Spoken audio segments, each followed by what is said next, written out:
Hello friends, இப்போ வந்து மெதுவடை தான் செய்ய போனோம். அதாவது உளுந்து வடை. ஓகேவா? உளுந்து வடைக்கு வந்து நான் உளுந்து அரைச்சி வச்சுருக்கேன். நல்லா உளுந்து இப்போ வந்து அதுக்கு தேவையான வெங்காயம், பச்சை மிளகாய், கருவேப்பிலை, இன்னும் கொஞ்சம் மிளகு போட்டுக்க வேண்டியதான், உப்பு. ஓகேவா? இப்போ வந்து நான் ஒரு டிப்ஸு சொல்கிறேன் ஃப்ரெண்ட்ஸ். இது வந்து நல்லா புசு புசுன்னு வரணும், எண்ணெய் குடிக்கக்கூடாது அப்படின்னு நினச்சிங்கனாக்கா, உளுந்து ஊற வைக்கும் போதே நம்ம வந்து ஒரு கைப்பிடி அளவுக்கு பச்சரிசியும் ஊற வச்சு அதே டைமில் ஒன்றா சேர்த்து அரைச்சி வச்சுக்கணும். அப்போ தான் வந்து நமக்கு வந்து எண்ணெய் வந்து குடிக்காமல் இருக்கும். இதில் கொஞ்சம் மிளகு, இஞ்சியும் சீவி போட்டுக்கலாம். ஆனால் வீட்டில் உள்ள பசங்களுக்கு அதெல்லாம் டிஸ்டர்பன்ஸாக இருக்குன்னு வடையே தொட மாட்டாங்க. அதனால் நான் அதெல்லாம் ஸ்கிப் பண்ணிவிட்டேன்.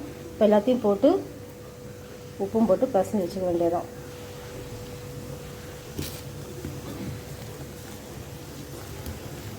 உளுந்து அரைக்கும் போதே கொஞ்சம் பச்சரிசியும் போட்டால் தான் நமக்கு எண்ணெய் குடிக்காமல் இருக்கும்.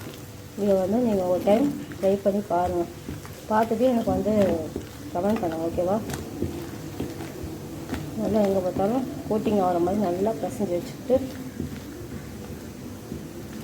ஓகேவா? இப்போ எல்லாமே பசஞ்சு வச்சுக்கிட்டோம். இப்போ வந்து எண்ணெய் காய வச்சுக்கலாம். இது வந்து எண்ணெய் வந்து காஞ்சிருச்சு. சவுண்டு கேட்குது பார்த்தீங்களா? ஓகேவா? எண்ணெய் காஞ்சிருச்சு. இப்போ நமக்கு ரெடியாக இருக்கும்.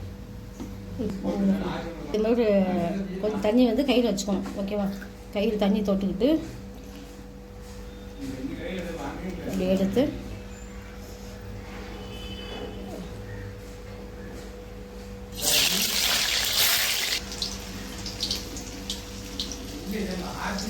எத்த கையில் கூட போடல. ஆனால் அது நமக்கு இன்னும் ப்ராக்டிஸ் வேணும். இப்படி தட்டி இப்படி போடுவாங்க. அவ்வளோக்கு நம்ம ரிஸ்க் எடுக்கணும் இல்லை.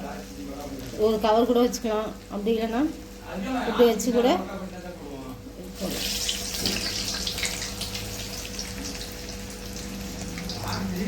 அப்படியே வச்சுக்கோங்க.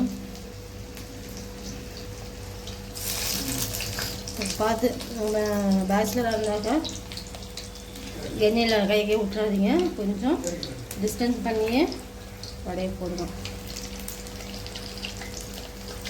வந்து ஒன்றா திருப்பி போட்டுக்கலாம். பார்த்தீங்கன்னா எண்ணெய் முடிக்காமல் நல்லா புசு புசுன்னு வந்துச்சு வடை. நான் சொன்ன டிப்ஸை நீங்கள் வந்து ஃபாலோ பண்ணி செஞ்சு பாருங்கள். சூப்பராக இருக்கும் வடை. அப்படியே சாம்பார் வச்சு தேங்காய் சட்னி எல்லாம் வச்சு கூட சூப்பராக சாப்பிடலாம்.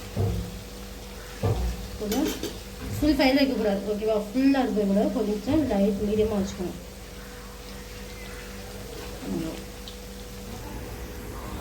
லைட்டாக அப்படி லைட்டாக ரொட்டேட் பண்ணி விடுங்க. ஓகேவா? நல்லா எண்ணெய் குடிக்காமல் சூப்பராக இருக்கு பாருங்க. நல்லா எண்ணெய் வடிகட்டிக்கலாம். பார்த்தீங்களா? உங்களுக்கு தெரியுதா? ஏன் சூப்பராக வந்துருச்சு வடை. நம்ம வடை அப்படியே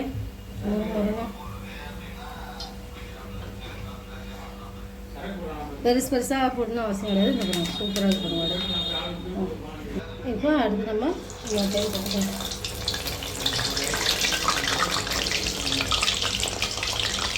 நம்ம வந்து இங்கே பண்ணணும். இது காம்போ கிடையாது. அழகாக இப்படி போட்டு ரவுண்ட் பிடிச்சி கருக்கல்ல வச்சு அதில் ஒரு ஷேப் பண்ணுறோம்.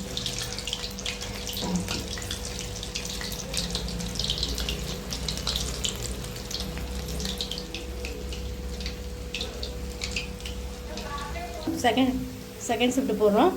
பாருங்க, எடுத்து அப்படியே எண்ணெய் நிறைய ஊற்றி தான் பொரிக்கணும்னு அவசியம் கிடையாது. நானே கொஞ்சமாக தான் எண்ணெய் ஊற்றிருக்கேன் பாருங்கள். அதுவே நம்ம வந்து கொஞ்சம் கொஞ்சமாக போட்டு எடுத்துக்கலாம். ஓகேவா? சொல்லிக்கலாம் எங்கே போகணும். ஓகேவா? சூப்பராக நம்ம வடை வந்து ஆயிலே பிடிக்காமல் சூப்பராக வடை ரெடி ஆகிடுச்சு. இது பாருங்க, சூப்பராக ரெடி ஆகிடுச்சு.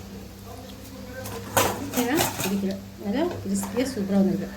இதே போல் நீங்களும் செய்யுங்க. அவ்வளோ ஃப்ரெண்ட்ஸ், இப்போ வந்து வடை ரெடி ஆகிடுச்சு. மீடியமாக கொஞ்சம் எடுத்து ஈவினிங் செஞ்சுக்கலாம் அப்படின்னு வச்சாச்சு. இது வந்து இப்போ சாமி கும்பிட்றதுக்காக. இதை எப்படி நீங்களும் ட்ரை பண்ணுங்கள். ட்ரை பண்ணிட்டு கமெண்ட் பண்ணுங்கள். மணலி மார்க்கெட் சேனல் சப்ஸ்கிரைப் பண்ணிக்கோங்க. தேங்க்யூ.